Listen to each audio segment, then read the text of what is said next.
A new warning tonight, and a lawsuit has been filed in the Midtown towing wars. It involves getting cars towed away with owners paying big bucks to get them back. We're told there may have been particular issues at a liquor store and a McDonald's in the area. 7 investigator Jim Kurtzner is live along Woodward Avenue tonight where people get taken for a ride. So what are police doing, Jim? We talked with the lieutenant in charge of towing. He says he's frustrated. He has little authority to do anything about this. Take a look at where it's happening. Midtown Liquor, the parking lot to the right, and then up the street, the McDonald's inside the parking lot up here on Woodward as well. This is the alert issued by the Better Business Bureau saying it's happening to dozens of people, and if it happens to you, you have to pay $400 cash only to get your car back. What do you make of this? I think it's the biggest scam in Detroit.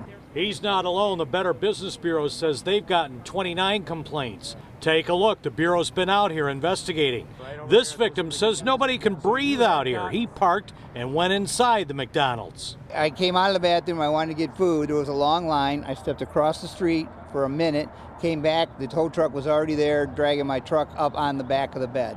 A new lawsuit on behalf of victims points out that state law prohibits tow truck drivers from leaving with a car. If the owner is there, they can only charge a service fee. The towing company is also supposed to call police to make sure the car they're towing is not reported as stolen.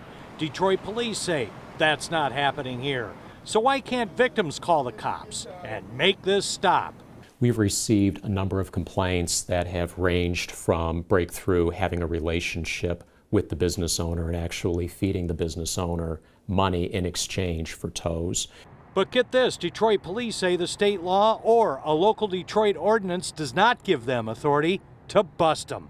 Right now, it's very hard. It's tricky, it's difficult. What would be best, at least in the eyes of the police department, would be for local or state lawmakers to provide an enforcement mechanism. We went over to Breakthrough Towing, where people have to pay some $400 to get their car back. Nobody answered, but they'll do what it takes to get the cash from this guy. 2 trips to the ATM. And they're driving you. And they're driving me. With your truck on the back. My truck on the flatbed, correct. Now, this is the lawsuit filed against Breakthrough. We're going to put this on our website, WXYZ.com. The lieutenant says this isn't the first time we've seen this in Detroit. We've seen a deputy police chief and a towing owner get busted by the feds for bribery in cases like this. But this lieutenant also says these towing companies make a lot of money and they lobby the politicians to keep the heat off. Live in Midtown, Jim Kurtzner, 7 Action News. Sounds like it's time for City Council to take some action. Jim, thank you very much.